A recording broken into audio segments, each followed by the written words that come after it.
It's Tuesday, the 4th of May, 2021. In today's show, we celebrate Blackpool making the League One playoffs with a comfortable win over Donny at Bloomfield Road. I'm John Aspinall, and this is the Seasiders podcast, match reaction show. Blackpool 2, Doncaster Rovers, a big fat nil. It's already changed the world. A small town from the north of England with a great tradition.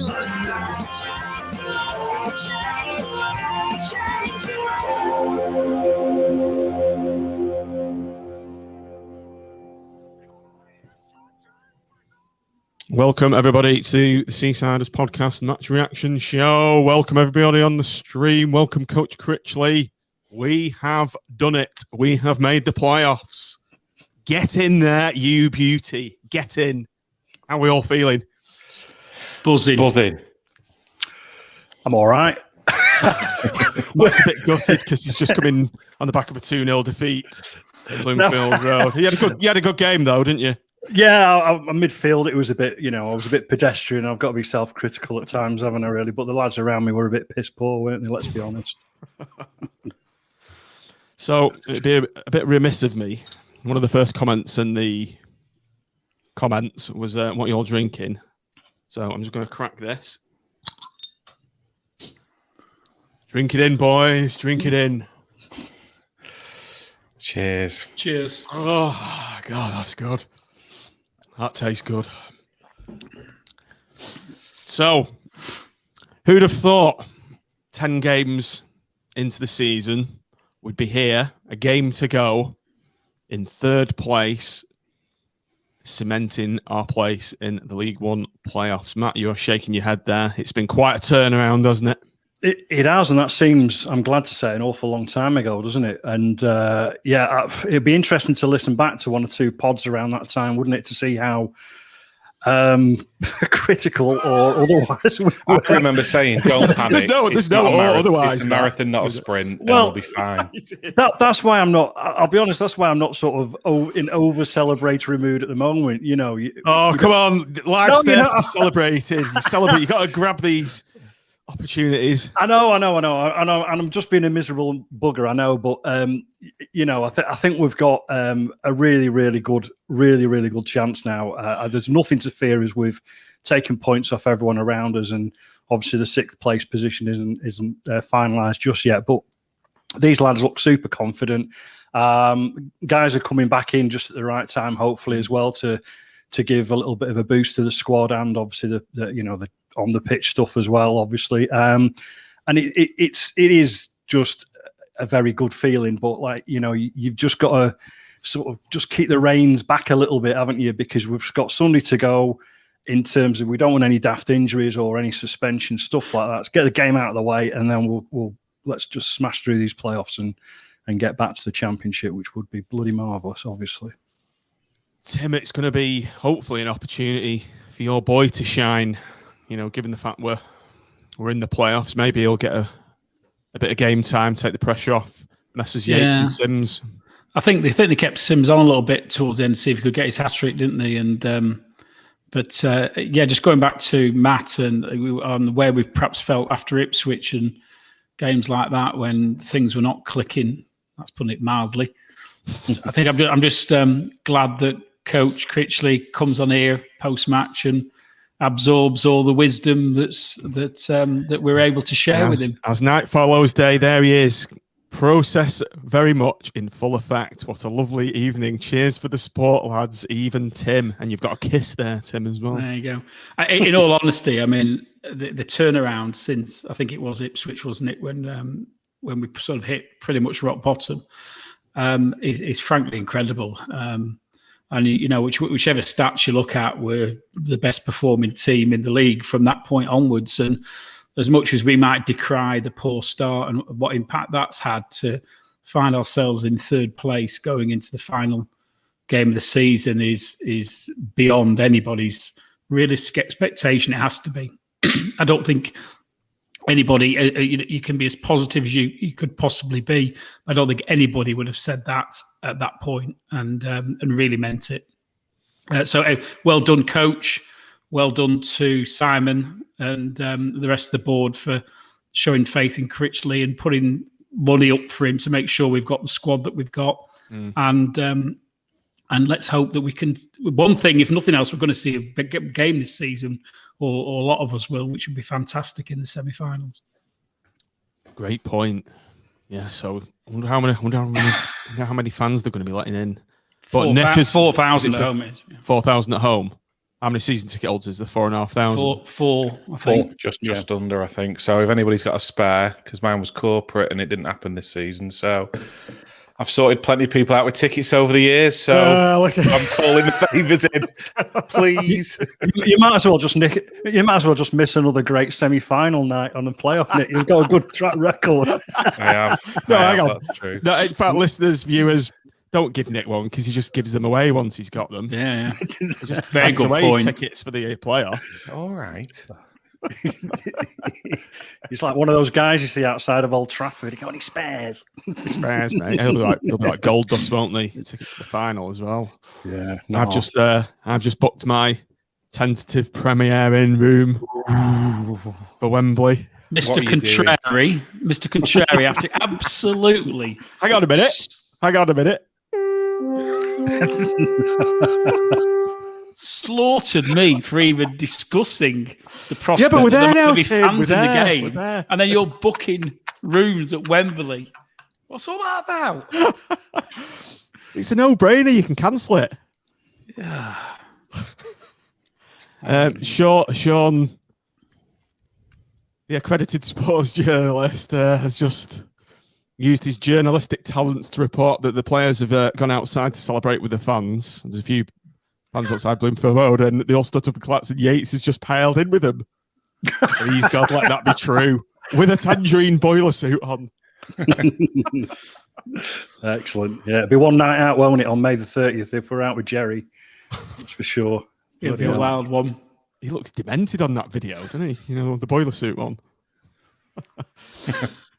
Right, we've got a few things to catch up on. Obviously, there was a social media blackout in support of the Kick It Out campaign, which we observed. So we didn't cover the Northampton game. So I was going to talk about that briefly, aren't we? We did say we were going to do one and put it as an audio podcast on Sunday, but none of us could be asked. Well, we get John just goes, I'm sat down ready to do it. And then John goes, CBA. Can't be asked. So we're all little truth. Hang on a minute, Tim. Listeners.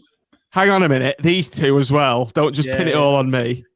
I was never available. I was on duty, ready to go. I was hungover. I'll be honest. But we've beat them anyway. Yeah. And there was, are we keeping it very brief, aren't we? I did sort of watch it, unlike some of you, who I think were more interested in how much beer you could get down your necks. Yeah. That was part. I think that maybe played a small part in the decision not to go live.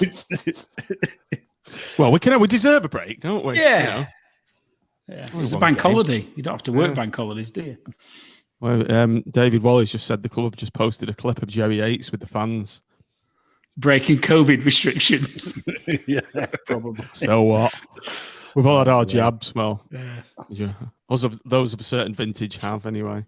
Right, cheers for that, David. I'll get it up from the screen in a minute. But no, Northampton, we won 3-0. I've got a very vague memory of it. So, Tim, can you remember much? Yeah, I'll keep it just a summary. Sort of, I got it down. We had quite a scrappy start. We had the issue as well because Kai broke down in the warm up, didn't he? So, where we were going to play play him, Embleton came in at the last minute to replace him, and I think probably the major talking point, although it's looking increasingly a good one, was the decision to bring Elliot Sims back in, wasn't it? And play two up front, which I must admit on the day I wasn't too keen on, because I still think we look more fluid with that lineup with the three working behind Yates, 2 or 3. So it was a bit really. I just wrote really scrappy start, but then Garbett scored a decent goal, didn't he? Although I thought the keeper could have done a bit better. I think Jerry Yates wins it pushes his way into the Northampton half. Garbutt does an overlap, he lays it off to him, and he strikes a really sweet shot right across the goal. But said, I thought the keeper was a bit poor on it. I thought the keeper was poor all day for them, to be honest. He didn't help, but he had the goal mouth reminiscent of Moore Park, didn't he? To contend with, didn't he? It was dry and bobbly all over the place. So yeah, I mean, he wasn't the greatest, but that wouldn't have helped him in those situations, which was obviously to our advantage. Yeah. Anyway, we beat 3-0 anyway. And Yates got on the target a couple of times in the second half, didn't he? I was actually getting quite bored listening to that. It was very... You look like you'd done an Alan Partridge, John, and you drifted off thinking about yourself in a nightclub. I was just watching Jerry Yates. I was just watching Jerry Yates dive into the crowd. I'll put that on at the end. Right, we beat Northampton 3-0. We beat Donny 2-0. This is our match reaction show, so let's get cracking with that. So, Matt, let's come to you first. Team lineups: Maxwell, Gabriel, Thornley, Ballard, Husband, Garbutt, Dougal, Turton, Embleton, Sims, and Jerry Yates. So, a bit of a head scratch of the formation based on this lineup, given the fact we look like we've put 4-4-2 in the bin. Yeah, I think the main sort of question marks was going to be over actually who was going to be playing in the middle of the park, wasn't it? Because there was obviously Ward's got a knock, Kaikai's got a bit of a knock. Robson was taken off on Saturday against Northampton. Do we have any intel on Kaikai? I've not heard anything other than I just think he's probably been wrapped up in cotton wool. I would like to hope by Phil. By Phil, yeah, he's giving him a bit of a bath and a cuddle tonight, isn't he? A little belly tickle and all that, so he'll be fine. But yeah, I think he's so. It was. I wasn't entirely sure how many changes he could really make. Obviously, we don't know how fit Black, Stewart, and Anderson are, so it was probably no surprise that he played Turton in the middle of the park. Although, when I made my own selection, I was one short of what he picked, but it was as you were, I guess, really in terms of sort of. I thought he was going to play a 4-4-2, but obviously it sort of transpired that it was a what was it, a 3-5? I don't know. What do you want to call it? 3 at the back or a 5 at the back? I'm not quite sure really, but I call it a 5. I think a 5 with wing backs, wasn't it? Really, generally speaking. And then Dougal and Turton and Holding, Embleton in more of a freer role with Yates and Sims up top. So, I think it was about as strong a team as we could put out in the circumstances with injuries, etc. Hi, Steve. He's saying yellows. Oxford fan. No, of course. Fortunately not for you, Stevie boy. After better Pompey. That's how we end up getting playing them. Tim, over to you. Let's have a brief synopsis of your thoughts on the team lineups. Yeah, without wishing to blow smoke up our arses again. The other thing that it featured for the first time on Saturday, didn't it? At Northampton, and we saw it again today, as Matt's just alluded to already, was the playing of the 3 centre backs. And to be fair, I think we've been saying for a while, haven't we, that the system, if we're looking to put the best players we've got on the pitch. Playing 3 centre backs with 2 wing backs was possibly the way to go, and it does seem to be something that the club and Critch is now looking at, and I think it does make, if we're looking at the formations that are probably going to stand us in good stead in the playoffs, it's one I like, and I like to be positive for every now and again and suggest that it's 3 at the back, not 5. But the reality is that the risk is that you do end up with particularly if Turton's in the team, that you effectively end up at the right back position, that you do end up with a rather defensive setup of that, where I think if you played Gabriel, as we saw in the first half today, he was really pushing on, as was Garbutt on the left-hand side. So it's most certainly a system I like. I think obviously after Robson goes off on Saturday, it's pretty much the same, if I've got it rightly, same team that was on the pitch after Robson had to depart early, which is a bit unfortunate for him. But to be honest, I don't I don't think he's in our best 11. Let's put it that way. So, in some respects, I think we play better football with Turton in midfield, to be honest. And hopefully, we've got Ward coming back, and we've got some other options, and with Stewart and Dougal, who seems to be getting back to his best. So. That was probably my standout thought from it, was that we do now seem to be committed to playing those three across the back of the centre of defence, which is great news. Nick, over to you before we discuss the game. Steve Hutchinson, he says, I like the 5-3-2. Did we call it on the pod? I think we did, didn't we? I think Tim did, yeah. And as we know, Critch listens to the pod and then implements our thoughts. But yeah, I was... reasonably happy with that team and that lineup. Like Tim said, it meant the full-backs, the wing-backs could push forward, and both of them did. I think it really suited us. We're crippled by injuries, so we're trying to make the best of who we've got, and putting Turton into the centre of midfield, I thought worked really well. Great, wasn't he, today? He had another fantastic game in there. What a season he's had. Indeed. Mr. Consistency. Right, let's go on about the game then. So, Tim, quite a couple of scares for Blackpool early doors. Yeah, they started well. Doncaster, he said Northampton then. Started well, Doncaster, didn't they? There was a cutback, wasn't there, on the left, and the striker sort of hit it first time.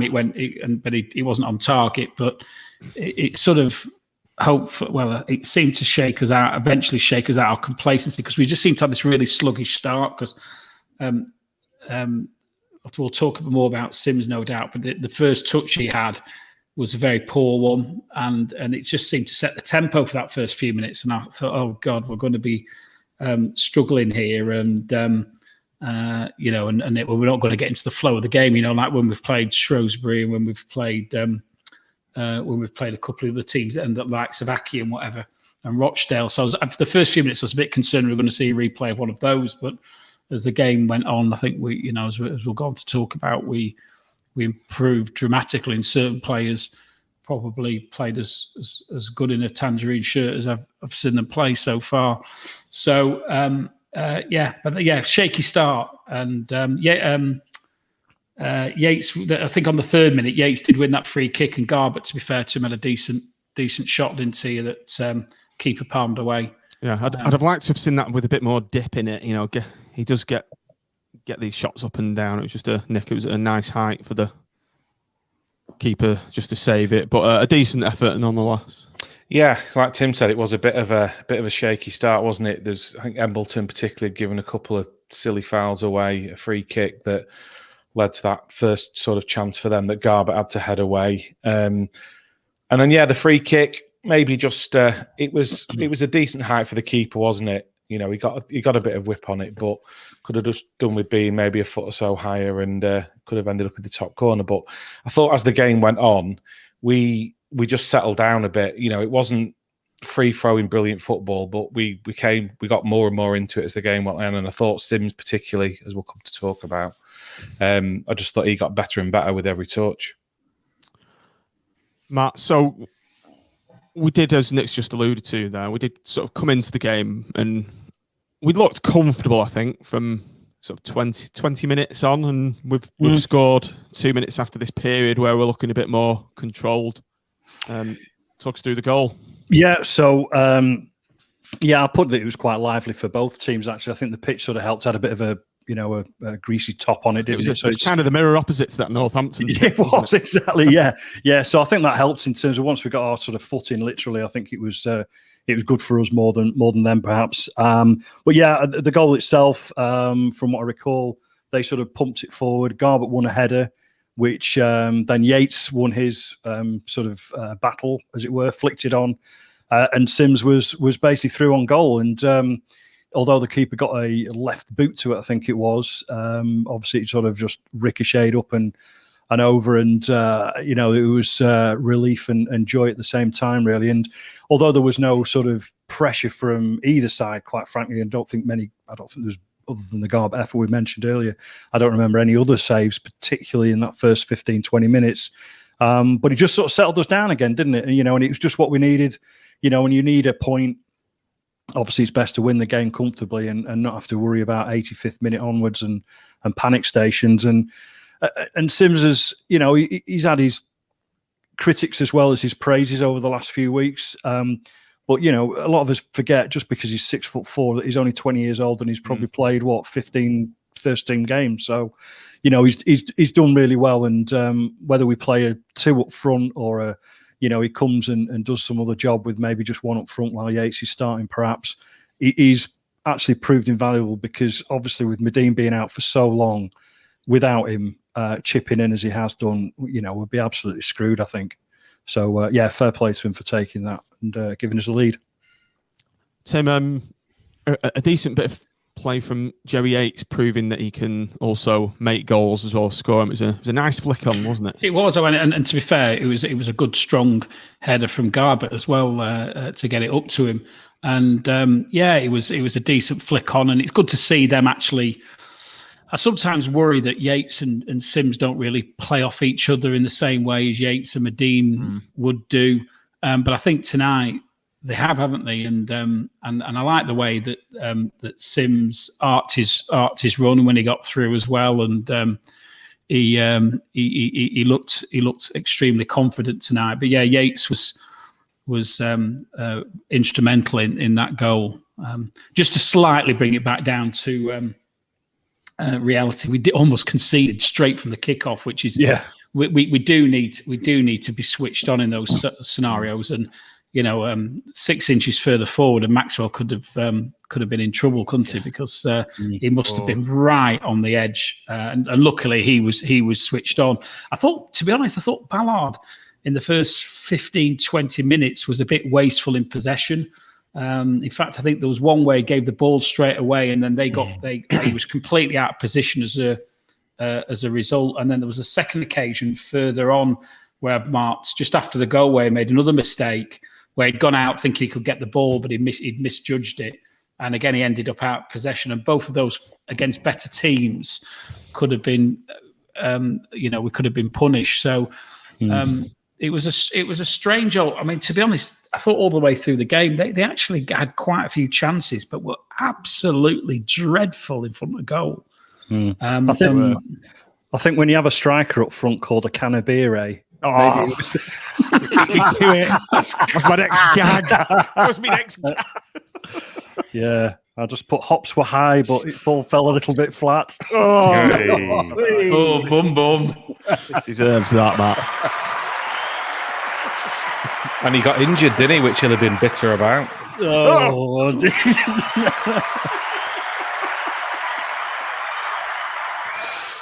We don't write this, No. It just flows, doesn't it? It just flows.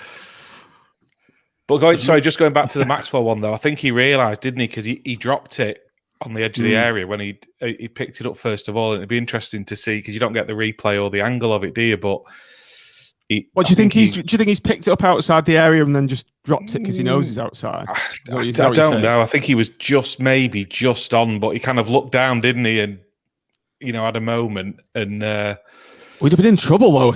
You're off, aren't you? If you do that, as a goal. Have they not changed the rule again now? No, not. Is it that double jeopardy thing? Yeah, we had that earlier in the year, didn't we? Who was it against? Some goal? Was it Peterborough? Yes, we did. When he basically handled the ball outside the area and he got a yellow for it, didn't he? It used to be. Was it Banks? Somebody got sent off, didn't they? In the first half of a game a few years back.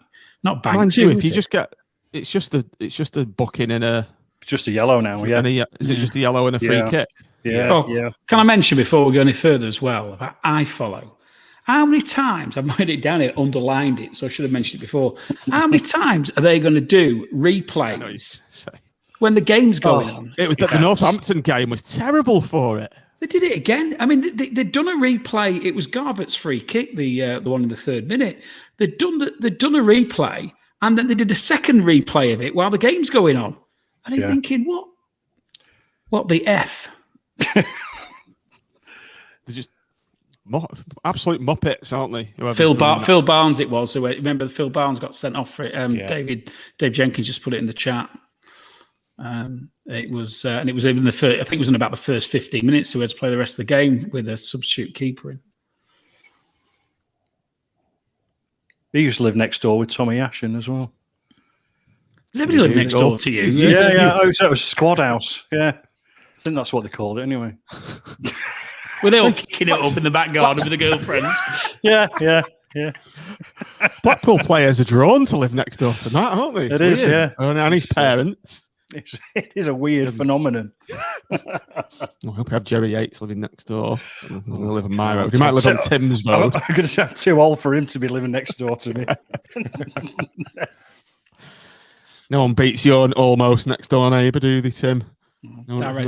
Ex next door neighbour now. He's moved out. He's up in Dundee these days. When I was up at your house, Tim, I was looking through Charlie's window, so I noticed they're all blacked out in his house as well. So the son of the footballer. Do you know the lad we've got on the second keeper? What's he called? Sheffield United goalie. Yeah, the one that's on loan, that's on the subs bench now for us. What's he called? The name escapes me for some. The one who I always say, who's that? Well, our keeper now. Yeah, Stuart Moore. Yeah, I think it's his brother owns it, and I think he stays there. But I think his brother plays for Sheffield United, doesn't he? And he's like the second or third keeper. Right, yeah. Stop waffling. Fair enough, Craig. We were a bit, weren't we? Yes. Fair enough. Gold. Right, back to the game. A Canterbury was off on, when did he get subbed then? 31 minutes. James Husband's gone down as well. Physio coming on again, Nick. It was a bit of a worrying time, wasn't it, seeing these players drop like flies, especially Husband. They really didn't want him to be injured. I was thinking the same. What is it? Because he was down for a couple of minutes, and then it said, he's asked to go off, and I was thinking, he pulled a muscle, is it his ankle, what's happened? But I think it was just to change his boot in the end. From Colin Greenall was saying he's got a cut there on his ankle. I think he thought that's what it was originally, wasn't it? But it just seemed to be maybe the boot was sliced or something. Yeah, so thankfully he was okay to continue. I'm just looking at my notes. Then other than that, there was, I think Embleton had whipped a cross into the near post, hadn't he, that Sims had got on the end of. And I don't know whether the keeper had saved it or it had just clipped the post, maybe. I wasn't sure, but because the ref gave a goal kick for it. That was when the ref was like, what do I do? Yeah, he didn't know what he was doing, did he? No, he needed to see the I-follow replay, didn't he? Because ironically, he probably didn't show on then. Yeah, and then other than that, then on half-time, Gabriel had gone down just on half-time, hadn't he? And ended up getting subbed. So I don't know what the update there is. Hopefully that's precautionary and he's going to be okay because... He had a good first half, didn't he? I thought he was very, very positive. Down both sides, I thought we were brilliant. We got forward really well. Tried to get quite a few crosses in. He forced a few corners. He had that shot, didn't he, on the edge of the area? I thought he was brilliant in the first half. So hopefully, because Craig's mentioned in the comments there that he'd been booked. So hopefully that's what it was, taken off as a precaution, like they did with. Stewart in the second half. So Kevin Stewart's come on, Tim, and almost got himself sent off within the first 15 minutes. Yeah, I thought he was a bit unlucky, but it kept happening, didn't it? I think Greenall was saying with the first one, they actually got the booking. He'd won the ball with his left foot, and then he'd caught the Donny lad with his right as the right leg was following through, and I think I didn't get a great view of it at the time, but I think Greenall was very much of the view that he was quite harshly treated on the yellow, and then but almost straight after that he's and to be honest, I didn't think it was particularly a foul, but he'd gone in for a tackle, and I think he'd got there first with his foot slightly up, and then this Donny lad had come steaming in and to be fair, put his body in the way, and Stewart ends up conceding a free kick, and then we have this farcical scenario with Husband being dragged. I don't know whether the ref presumed Husband was the captain, he dragged husband over, didn't he, to have a word? And the writing's on the wall then, isn't it? The writing's on the wall. The next time you touch anybody, you're off. And so yeah, for me, it was harsh. It stifles your play, doesn't it? When you and he's going to have to. He's playing the rest of the game, and we're going to need him for the playoffs. So I think Critchley. I don't know how far you want me to go, but obviously we then had the scenario with husband making what I thought was a fair tackle, but it looked rash, and so he follows Stewart in the book, and then Critchley, I think, does a great bit of managerial, great managerial decision and takes them both off, even though Stewart had only been on the pitch for 15 minutes. But can't risk him, can we? We cannot risk him. There's no point. There's absolutely no point when we're very, very short of central midfielders to risk him getting sent off and missing the semi. I don't know where. Well, we just be one game, wouldn't it? But if it was second yellow, but he would. That could be catastrophic, couldn't it? So he's done the right thing and probably said, "Look, you'll start on Sunday and get a chance to, get some air in your lungs then." And but let's not risk you going off because, clearly the ref had said next one and you've gone. It only needs one slightly mistimed challenge and he'd already, he'd have been off, wouldn't he? Yeah. And it probably wouldn't even need to be a bad one, would it? It probably could just be a foul that normally wouldn't be a yellow card. And he said to him, "Well, I've warned you," and off you go. So it was absolutely the right thing to do for me. It was just like a weird 5 or 10 minutes, wasn't it? Where it wasn't a particularly feisty game either. It was just all of a sudden you just thought it's like he wants to give a red card all of a sudden here. So you've got to give him credit for making those subs. Yeah, I felt sort of sorry for Stu because he was just getting into the game, wasn't he? And obviously, you're not quite at the pace, are you? Because you've been out for the game for quite a long period of time, and like yourselves, both tackles that we've been talking about weren't they weren't vicious in any particular way. All right, the first one probably warranted a yellow card. But the second one I didn't think did. I mean, maybe it's the fact that the referee's only 4'2", so a high foot to him is a different high foot than the rest of us. I'm not sure, but it was little man syndrome, little ref syndrome. Yeah, so I sort of felt sorry for Stu because he just looked like he wanted to get involved and get in the game, and obviously, like we said, Critchley did the right thing by taking him off and doing what he needs to do, and hopefully we'll see a bit more of him at the weekend. But an odd sort of 10 minutes, which was out of character, as Nick said, with the rest of the game, really. Because I thought he was all right. Other than that, the ref, it was just all of a sudden for that 10 minutes, he just seemed to want to give a red card. He let the game flow quite a bit, I thought. Ref bongs, perhaps. A new product from the bong range. We really need to get a merch page up and running, don't we? Sounds podcast bongs. Who wants one? Let's talk Big Marv, Tim.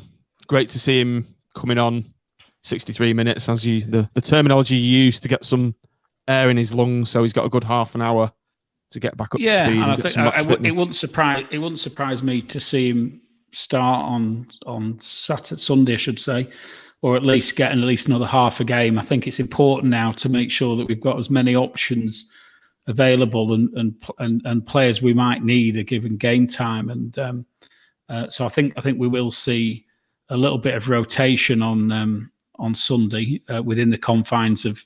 I think it's also important we try and win the game just so that we go into the playoffs on a roll, because too many times it's teams that stumble over the line and don't want to do. Can lose momentum, and players are going to get rested anyway, because of course the game's what we're on.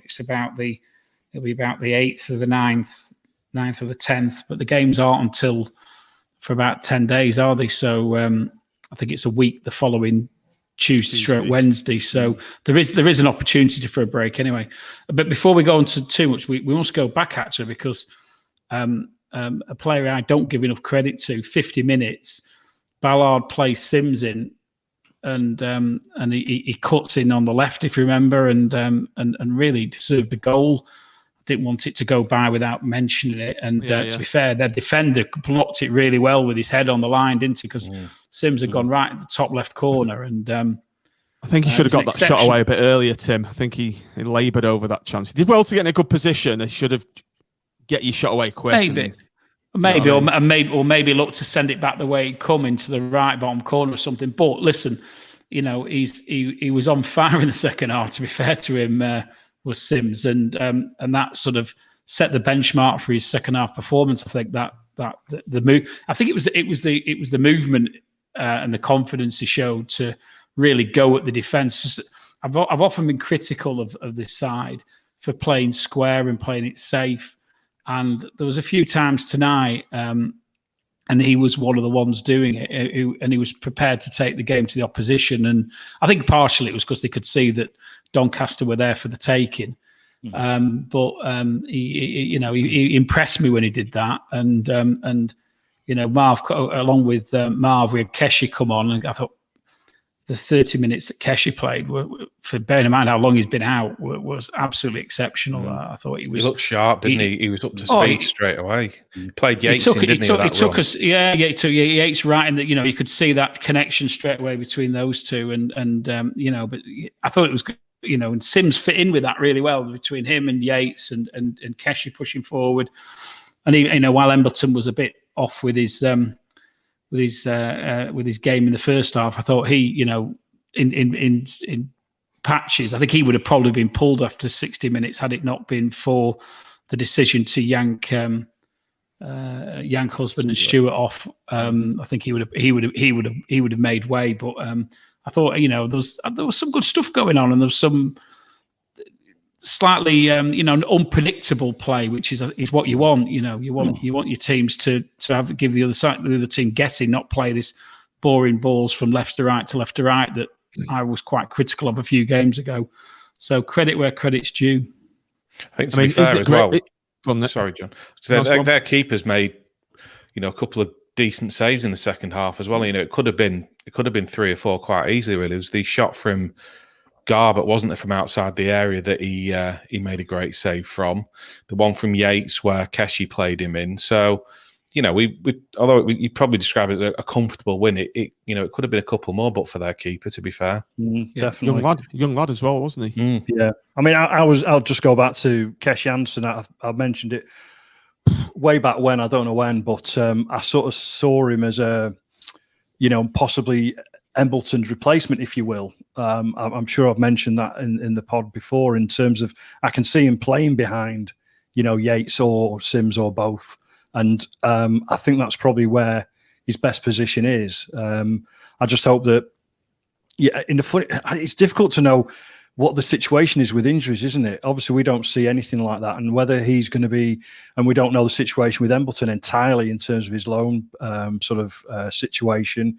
And obviously whether he's going to be involved in the playoffs. But you've got Anderson come back in, you've got Stewart coming back in, you've got one or two are obviously off the pitch at the moment who could be coming back in, i.e. Grant Ward and Kai.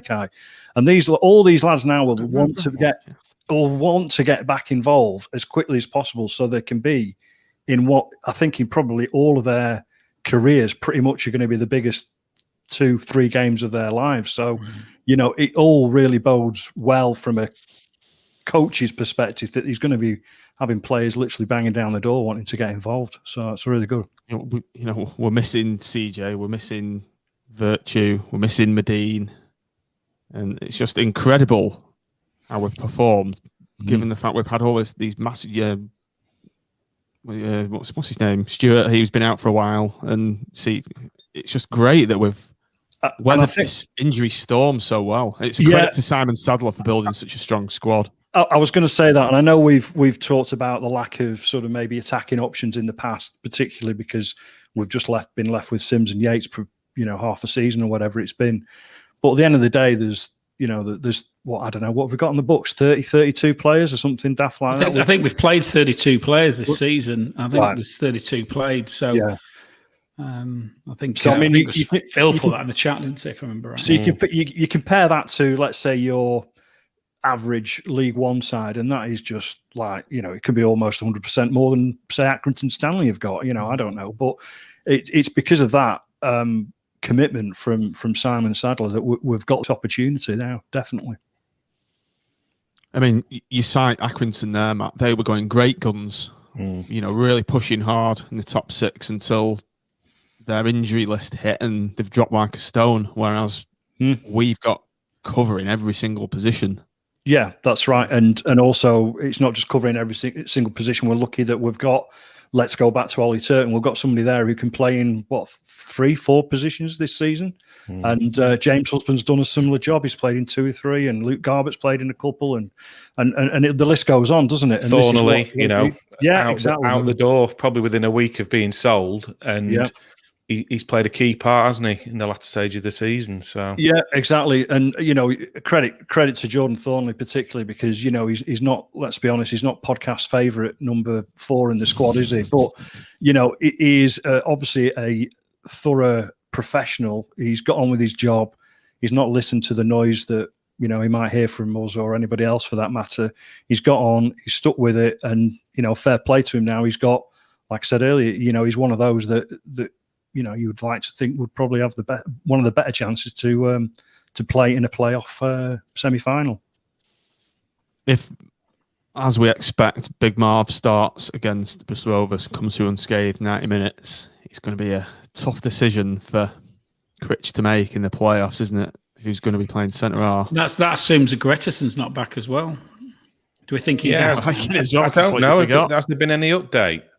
Not heard one. There wasn't a suggestion he was out for that long, really, was there? But no. So we've got sort of 5 or 6 players who all can play centre back, haven't we? And that's I don't think there's any squad in this division got that many options at the back. And the thing is, we've needed every single one of them, haven't we? It's not like we've this play. Everybody's got a good 10, 15 games in, haven't they?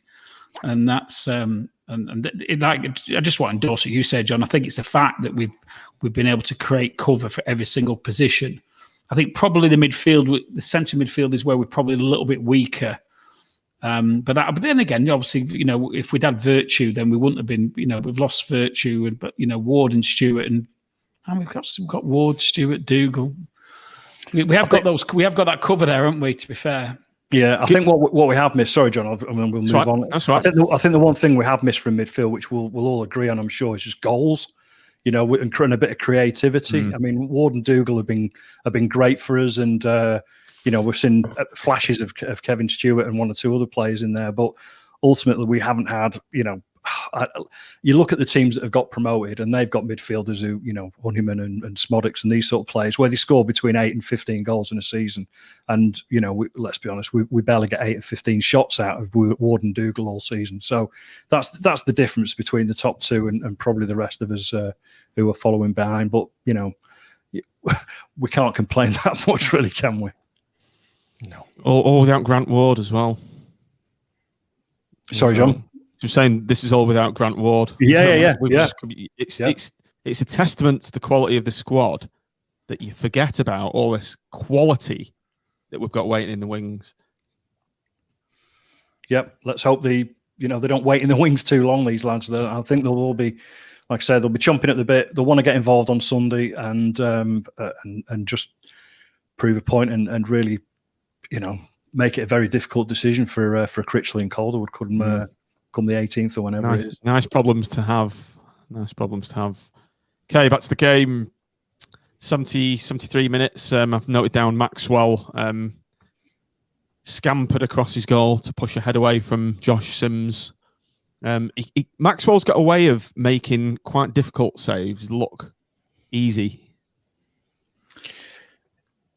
Yeah, I thought it was down the left, wasn't it? I think Ebleton probably could have done better to prevent the cross coming in, and he headed it down into the ground, didn't he? And it just bounced up towards the top corner, and he's reacted really well to claw it out, and almost made it look a little bit easy, which it wasn't at all. And I saw something today about Maxwell. He might be up for an award for League One keeper of the season. It'd be well deserved, because he's just superb, isn't he? He doesn't. Very rarely puts a foot wrong, and that obviously gives the defence a lot of confidence as well. And it was a great save. It wouldn't surprise me, if Wales have another look at him for. They mentioned that on the comms, didn't they? Yeah, I mean, he's played lots of football. I think he's let the second least goals in the whole of the EFL, hasn't he? If I remember rightly, he's most clean sheets. I think second most clean sheets in the EFL, and the other one's like Norwich. So. The one that's ahead of him. So I think he's been incredible. and I think he's without a shadow of a doubt the best keeper. The adjective you used of that sort of clawing it out, he's done it a few times this season, hasn't he? He does. It's quite an unusual technique he uses, but it seems to work really, really well. And obviously he doesn't have a lot of time to think about these things, but it's almost like he is literally grabbing it and pulling it out of the net. And it was definitely a chance, wasn't it, that one? Mm-hmm. Nick's just mentioned awards there. Just to go on a ever so slight related tangent. Did anyone see the League One Team of the Year awards? Not one Blackpool player on it, not one Blackpool defender on it, and not our keeper, given we've got the meanest defence, equal meanest defence in the entire division. I thought it was laughable. The Sunderland keeper got it. I think is it like the PFA where they sort of do these selections in February or something like that? So the league tables, 15 games out of date by the time. Why would you do it then, though? Why'd you do it? I don't know. In this day and age, I'm sure they can just hit a button on a laptop or whatever, can't they? Christ, I don't know. But there was two or three strange ones. Let's put it that way, wasn't it? So there's 3 or 4 Sunderland in one, if I'm rightly. Yeah. I don't know. I mean, it's they can keep their awards and all the rest of it, can't they? Really, but I don't think we're too bothered. Come hopefully stay under the radar. That's what I say. Yeah, exactly. There's only one award that we're interested in winning. That's our Podcast of the Year award. No. Blackpool Podcast of the Year. How much competition is there? Low bar to get over. All right, back to the game. Big chance for Embleton on 75 minutes. He's worked the space well. Nick, what are you laughing at, Tim? Just Embleton on 75 minutes. Oh, right. Whoa. He's a funny one, Embleton, isn't he? He has flashes of brilliance, but then we've commented on his shooting in the past, haven't we? It was like Keystone Cops anyway, wasn't it? Suboptimal, I'd call it. Almost a Timism for you. I think that is actually. It is. Like Tim says, it was poor defending, wasn't it? He's kicked it. The Donny lad's kicked it against his own player, and then it's hit come the back off of his Tim. head, didn't it? Yeah. Rightly. And you're just thinking it was almost harder to miss, wasn't it? He should have certainly hit the target anyway. Like Owen says, my dad could have scored that chance. Yeah, it was a poor finish to say the least. Yeah, shanked it. So that's the description. He's a funny one, Embleton, isn't he? I think we've got competition for that role. We've got 3 players that could play this number 10. There's Embleton, Kai, and Keshi.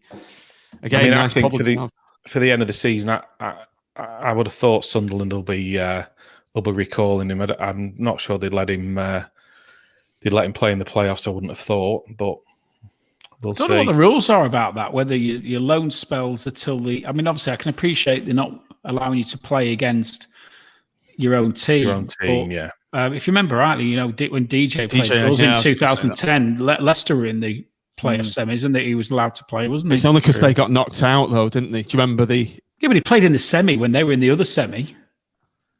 Did he? He wouldn't have been able to play in the final if Leicester in the final. And I can understand if we're playing Sunderland, then perfectly understand that Sunderland would say our player isn't playing against us. But it'd be interesting, wouldn't it, if we didn't play Sunderland in the semis? Would Critchley think, well, actually, I might as well not pick him because if we do play Sunderland in the final, does he think that far ahead, or does he just select the best 11 and he probably is? He doesn't look at the league table, Matt, so he's not going to know who's in the playoffs. He doesn't know we're in the playoffs until he watches this show later. It'll be a surprise to him, won't it? Yeah, look at this one from Fester best to Tester. Thought Embleton had been recalled mid-game when he missed. Yeah, I think that's probably the last we'll have seen of Embleton anyway. If that's the case, I wouldn't play him ahead of Kai. I wouldn't play him ahead of Keshi Anderson, to be honest. Now he's back. I think Keshi's a game changer for us. I think based on that 30 minutes, he just slotted straight in, didn't he? If he can maintain that level, he will be starting in the playoffs. I can't have a doubt. It flashed through my head that he did well for that half an hour, and there was some bit of good play that he did, beat a player, put Yates through, whatever he did. And I just thought, Christ, the last time I actually saw him in any sort of form was a photograph on his Twitter or Instagram with a fucking leg in a plaster or something. And this is a guy now who's just put one of the best half an hours in for the last few weeks of anybody's substitution appearance. I mean, these guys are like super fit. We know that anyway. But I just think you never know. It could be a bit of a boy's own story for him, couldn't it? You never know. Mm-hmm. Keisha looked so hungry, according to Jeff. Keisha. Did she have a song? Yeah. I thought it was that stuff with egg and cheese in. He's corrected himself there. Yeah, Lorraine.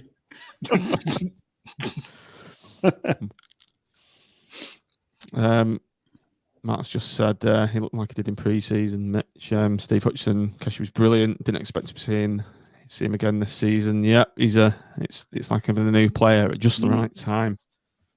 Okay, so closing stages of the game were upon us. 77 minutes. A rasping drive from Garbutt is tipped away from the top corner. Another top draw save from their young goalkeeper, Nick. Yeah, as I said before, he made a couple of very good saves, and that was probably the best of the bunch because it was hell of a shot from Garbutt. You know, we know he's capable of that, and looked like it was flying in, and until he tipped it over. And Matt, 2 minutes later, the young man from Everton gets his brace. You're looking away enigmatically. I was for inspiration for something to say, perhaps. No, I just wrote just before that I just put it was like the Alamo. Really, we were absolutely on top of them at that particular point, and Sims getting the second goal was, obviously it was great because the pressure was off at that particular point, and it was another assist by Garbutt, I think, wasn't it, on that particular play? I'm sure. And a bit of again, the keeper made a decent save, but it just came back to Sims, and he obviously poked it in from a few feet away. And richly deserved his second goal of the night, really, because he worked pretty hard tonight. And you look at, I know Yates has worked hard all season, and you wouldn't have known, particularly on tonight's performance, who was the sort of senior out of the two of them. So I think he deserved that second goal, and gratefully received to give us all a bit of a nice relaxing last 10 minutes or so. Well, it's helped us chill out, so well done, Ellis, on another brace for the pool. Especially Thornley as well. I think, sorry, Matt, I think at the start of it, Thornley won the ball and then played it through to Garbutt, who slid Sims in. So credit to Thornley for starting it off as well. I think there was a suggestion, and I well played the ref, because I think there was some suggestion that because it was quite a... Thornley went in quite hard, didn't he? And there's some refs who would have given a free kick to Donny there, but all through the game, anything that was like 50-50, he was just saying no, play on, and he did it again there. And so every credit to him. And I think it's just worth mentioning because just when he said it was the Alamo, in between that shot from Garbutt and Sims scoring, we also had Embleton going on his little dinky run, didn't we? And he puts the ball in, and I don't know how the hell the thing stayed out of the goal because it seemed to hit the back of a Donny player. 5 players' legs, didn't it? It's ridiculous.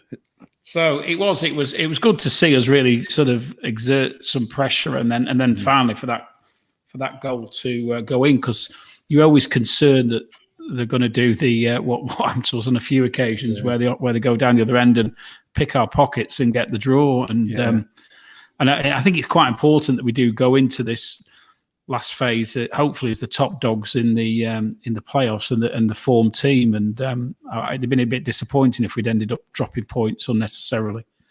I think you feel confident in that now that we've won 2 games, convincingly, and really only been in sort of second or third gear for the last 180 minutes, and we've got nothing to fear from whoever finishes in the top 6.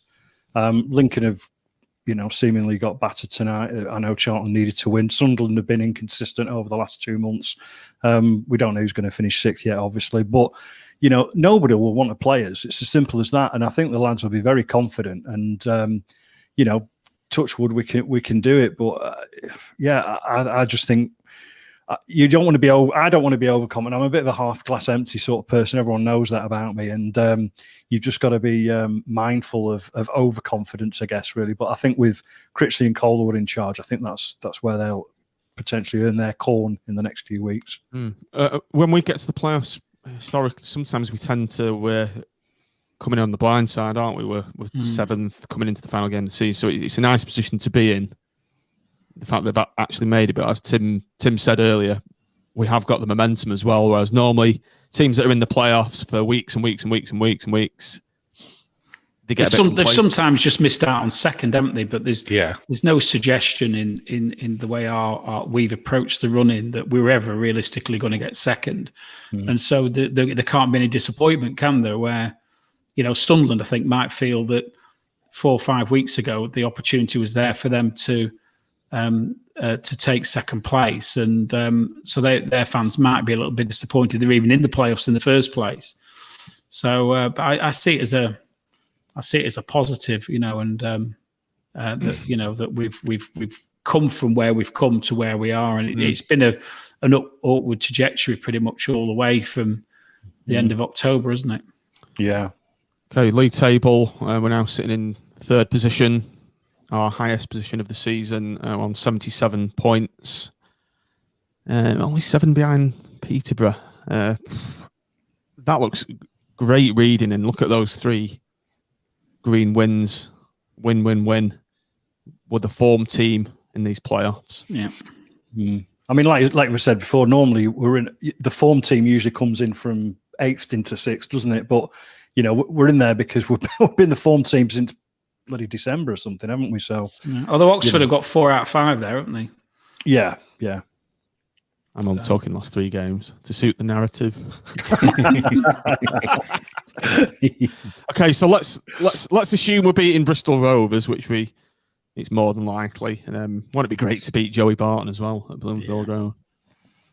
Who do we want to play then? If we could pick from this list, we've got Blackpool, Sunderland, Lincoln City, Portsmouth, Oxford. So it's going to be one from Pompey, Oxford, and Charlton. So it's going to be very interesting last game of the season. I would like, if I could handpick one, I would like Portsmouth. Just because I'm the same. Just because they've been the most inconsistent. Although I think Oxford are a bit, we look quite comfortable against them in recent times, and they were on a really good run when we played them last time. So they won't fancy them. I just have a feeling that if Charlton do sneak it, they might do something, because I think they've got, I don't know, maybe they've just got that mentality. I don't know, because they were, they've got Lincoln tonight, haven't they? Yeah, they've got Stockley up front, ex-Nobber. Oh, we don't want anybody like that near us, do we? And all that. And they were awful when we went there as well, weren't they? But, there's obviously a different proposition now. Yeah, Nigel Adkins is in charge as well, isn't he? Yeah, so I'd like Portsmouth if I was going to pick one, which I wouldn't have believed I'd been saying that in bloody October. But there's none of them got to play each other, is there, on the last game? I think Portsmouth have got an easiest game, haven't they? Yeah, so I've got them here, John. Go for it. Yeah. So Portsmouth play Accrington at home, Charlton play Hull, and at home. Sorry, they're all at home, and Oxford play Burton. So Hull are champions, so whether they're already sort of on the holidays as such, or whether they want to go out with a bang, will determine that one. Accrington did they draw or beat Pompey the other week when they were 2 or 3-0 down or something daft? 3-3, ended up 3-3, I think. Yeah, they had a fun result, and I just can't see Oxford losing against Burton at all, or dropping points even. So, it's all to play for those 3. What are the goal differences like then? Plus 15, plus 17, plus 13. They're pretty similar as well. Yeah, I think Portsmouth will beat Aki on Sunday. To be honest, I think. So we're gonna play Portsmouth in the playoffs, beat them, and then we're going to be playing Lincoln in the final. That's my prediction, because I think they'll get past Sunderland. Yeah, I mean, even though Lincoln lost tonight, they've been on quite a decent run, haven't they? So and they seem to know how to etch out results for me. I think they've got I think they seem to have quite a solid spine, where I think Sunderland, you can get at them, and as we've seen. The concern I've got about Sunderland is that they're probably the team that's created the most chances against us all season, aren't they? Didn't score them though, Tim. No, they didn't. But they might. The concern is on another day they might. Law of averages. So, yeah. Right. Let's move on to player ratings for this evening. I'll start with Nick. You can have Chris consistent Maxwell. Yes, and that's what he is, isn't he? When called upon, he does what he needs to do. Wasn't tested loads tonight, but when he stepped up to the mark and didn't put a foot wrong for me. There was a couple of crosses that came over, that one just under his bar, and he made sure and tipped that over. And obviously the save from the downward header in the second half. His positioning's always great. And it's a very solid 8 out of 10. I've given him a 9 personally. That's my own opinion. Jordan Gabriel, Matt, flying down that right wing today until injury and booking put paid to his evening. Yeah, arguably the one of the players of the first half, really, wasn't he? I think he was just sort of enjoying himself. I think he was certainly having the better of their left defender, and it was just a shame we didn't see more of it, really, because I'm sure he would have been getting more involved as the second half progressed. But for that 45 minutes, it was a good 8+ again, really, out of 10. The fielding, scoring system, Jordan Thornley. It's been adopted now, hasn't it? It's part of the international part of the folklore. The international fielding player rating system, which goes back to primary school. Pluses and minuses.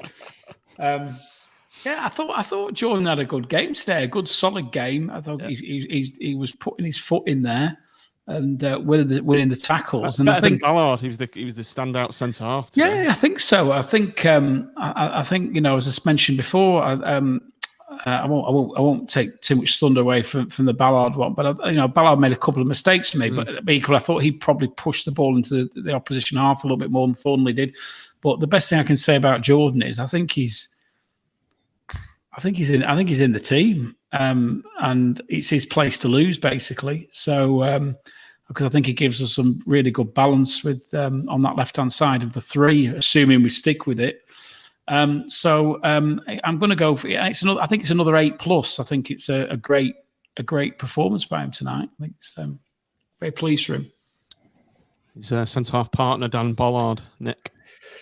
Yeah, I suppose if Thornley was the best of the two and Thornley was an 8, I think Ballard was, he's always solid, but he did have a couple of moments where he gave the ball away, and we did nearly get caught out on one of them in the first half. But I'll give him a 7+. I thought it was too easy for Ballard tonight. Maybe that's why he was. He likes a challenge, and he didn't have one tonight particularly, did he? So. He only had Matt Smith against him. Well, if he'd have had the real Matt Smith, then there would have been a challenge. He wouldn't have got around me, that's for sure. Right, the real Matt Smith has James Husband to rate. Yeah, I'll give him. I'll just get straight to it. I'll give him a 4 for each boot that he had to change. So I'll give him a solid 8. I thought he was good again tonight, and like I said the other week, much like Thornley, it's his place to lose. It's you can't get dropped, can he, at the moment? Nope. So all good. Luke Garbett, Tim, back to his best after a shaky spell 2 games ago. I think this 3-5-2 system suits him down to the ground, and I think this is how you're going to get the best out of him. His dead ball was a lot better today. He was positive when he was on the ball, I think I'm going to keep it real. I'm going to go 8+8. A good strong 8. I nearly went 9 then, but I'm going to go a good strong 8. King Kenny, Nicholas. Yeah, I think he had a very, very good game in the centre of the midfield. Obviously, he's got a different partner in there with him, but he just gets on with it, doesn't it? And doesn't he? And makes it look easy, keeps it ticking over, wins the ball back. I think we're going to be giving a lot of 8s out tonight, aren't we? And it's I'm going to be generous and give him a 9. I think he deserved the 9, to be fair. I thought he was great. I thought he had a very good game. I thought he was back to his best. Imperious. Most importantly, did anyone notice the bleached blonde seems to be fading in his hair?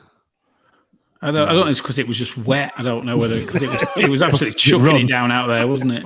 I don't look closely to his hair. He looked like he was pushing the ball a bit further forward as well for me as well, which I really want. So if you got a criticism of his game is that he sits too deep and doesn't push forward. But I thought he was really good tonight. Yeah, he did everything right, didn't he? Yeah. Ollie Turton, Matt. Yeah. What can you say about Mr. Consistency? Well, Mr. Steady Eddie and all that. I'll just go back. Sorry, to Kenny. I wrote a thing down earlier that I think it was actually the commentator tonight. He said every team needs a Kenny Dougal, and I thought that was spot on. That anyway. Ollie Turton. Yeah, I mean he's been Mr. Versatile and so on, and all the other cliches we can give him. But the last couple of games, he has, again, just proven his worth, hasn't he? And you can't give him any less than 8 out of 10, really, for a good, solid performance, both in the middle and at right back in the second half. Right, Tim, you've got the best one this evening. Elliot Embleton. Yeah. Suck the air in through your teeth. It was a weird performance, rather enigmatic, wasn't it? It was like 1 minute he was crap, and the next minute he'll do something really good, and then something shit at the end of it. Yeah, and then he had that shot at the end. You think, how can it? It's like the worst footballer in your team. When you're at school, would struggle to hit a ball that badly, wouldn't they, in that situation? So give him a 7. That's what I'm thinking. I think it probably is a 7 because there was some good stuff sprinkled in there, but there was also some very, very strange play. 7. Alice Sims, Nick, contender for man of the match. I think he was man of the match. I think that's arguably his best performance in a Blackpool shirt, or certainly up there.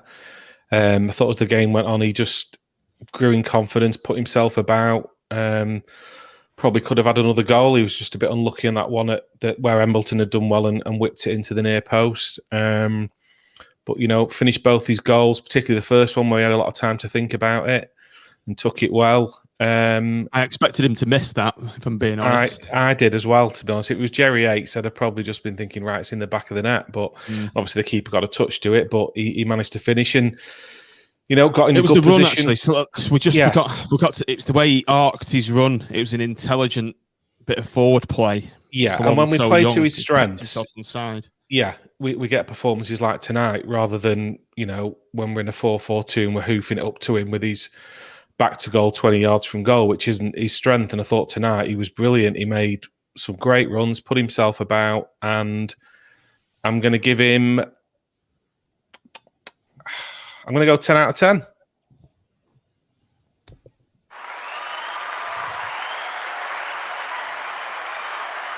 Out of 10, Ellis Sims. Right, Matt, over to you. You've got... Yeah, he needs Steve the Bouncer to pull him off those Blackpool fans, doesn't he, outside the ground by all accounts? I'll get that up just before we go. He might get him an extra point, that, though. Yeah, I just hope that he doesn't get injured doing anything silly. But or COVID. Yeah. Oh, my God, imagine that. Oh. Yeah. So... No, he worked hard tonight. He 1 or 2 little flicks and tricks didn't quite come off for him, but he was just a nuisance again, wasn't he? And I'm sure Andy Butler at 37 will be having nightmares tonight after those 2 running him ragged all game. And but it was a good 8 out of 10 performance from him, wasn't it? Really, I don't think I can give him much more than that. But he's a good player. Love him. We've got it. I'll just get it on the screen quickly. Here we go. We all see that. There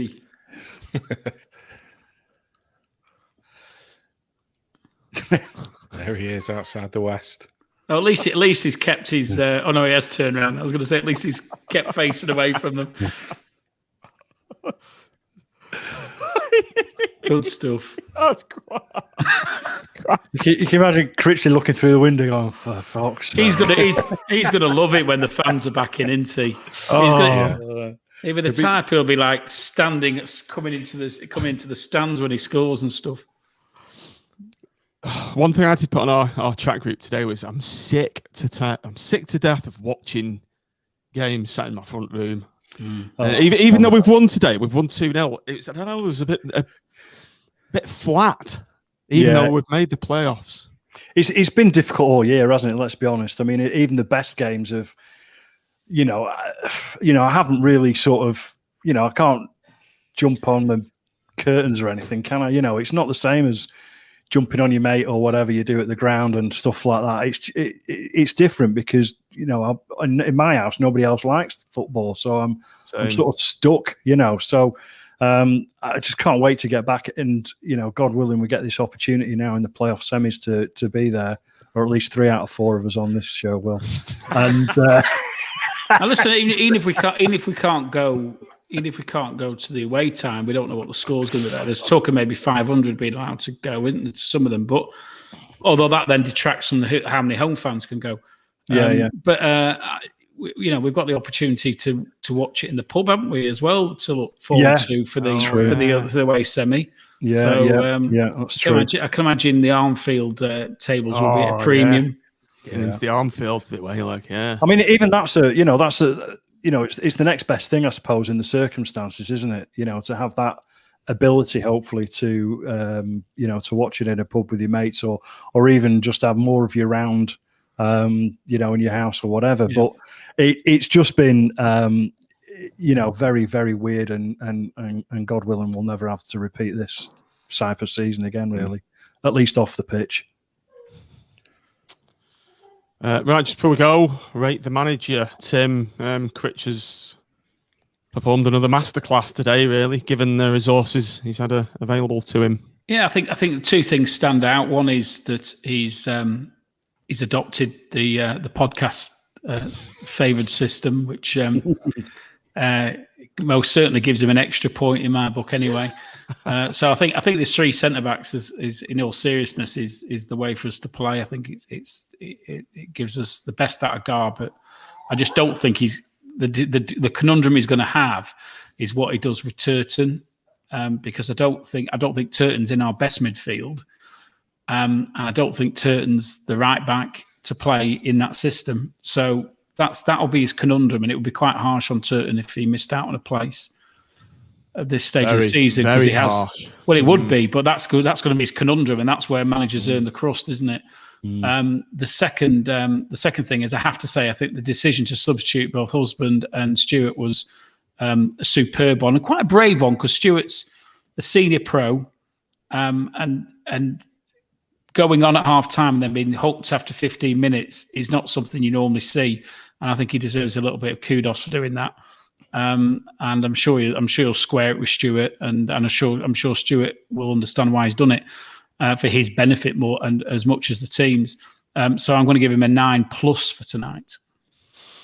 Hey, Max says 10 out of 10. Nick, we could never have imagined being third after we're stuck with him months ago. Do you remember that? We were all in agreement almost with the we're stuck with him. Well, I don't know. We weren't all calling for his head or anything. I think there was a bit of that going on, wasn't there? It was, but it was certainly a very rocky start, and he's learned a lot over those months. And tonight, I'd echo what Tim said. I think we got the system right, and he made the right call at the right time with the substitutions in the second half, and it was a big call, but it was the right thing to do. And we've talked previously, haven't we, where we're sat there saying, "Oh, is he going to make a sub? Is he going to make a sub?" And he's left it, and he acted tonight when he had to, and it was the right thing to do. So I would echo Tim's score of 9+. Mr. Smith, M. Yeah, I'll keep it brief and agree with my 2 esteemed colleagues. Simple as that. I might give him an 8 then. I'll give him a 9 as well. I think he's played out the game beautifully. Those subs were right. What have we got coming up? We've got we can relax now, can't we? Bristol Rovers, Joey Barton this Saturday. It'd been nervy, wouldn't it, going in if we needed points? I remember someone in the chats earlier just put he might try and kick us off the park to get some of our players injured. Surely not. But it's a game. Joey wouldn't do something like that, would he? Just keep the cigars away from him. He's been very critical of the players, hasn't he, at Bristol Rovers? I think I saw he'd passed some comment, hadn't he, about he just basically wants rid of a lot of them. So it's going to be interesting to see whether he's still got a team playing for him there. It's not a formality, though, is it? I know it's they're down and we've got the playoff place, but we still need to, keep our feet on the ground and get the job done. We'll be professional. I've no doubts about that. In all honesty, tonight, whatever happens now in the playoffs, I think this season is a success. It's Critch's first season as a manager. He's been properly supported. We've got a great squad base in. Hopefully we can keep most of. And I think the future's bright. Whether we go up, it is a lottery of the playoffs, isn't it? So I think even if we fall up one of the hurdles, I think we can all look back and say we've looked where we were in October, look where we are now. It's chalk and cheese. Absolutely. Right, gentlemen. I think we'll call it a day. Thanks for everyone for joining us on the stream tonight. If you are on YouTube, please do hit the like button and hit subscribe. I think the last time I looked, we're on about 830. So if you're watching this show regularly on YouTube and you're not subscribed, press that fucking button now. Get us up to 1,000. Yeah. Go on. You did it last time, didn't you? Yeah. Hit the subscribe. Hit the subscribe. Get us up to 1,000. We want 1,000 before Wembley. Yeah. There's no excuse. Come on. Yeah. So we're going to be doing the Sam et al. Will be doing the Friday night preview show. Bristol Rovers will be more relaxed, and then we'll be doing the match reaction show on Sunday. I did make an error before. Thanks for pointing it out. Someone earlier, Cliff. Yeah, his game's on Sunday, and it's at 12 o'clock. So yeah, we can relax anyway. Thankfully, we made it to the playoffs. So thanks for joining us, Nick. My pleasure as always. Thanks everyone. Thanks, Matt, for coming quickly from Bloomfield Road, getting your strip off, showered, and straight on the pod. So well done. No problem. Glad I can make it, all fit and all the rest of it. Ready to go for the next one. Cheers, Tim. Thanks for the Timisms.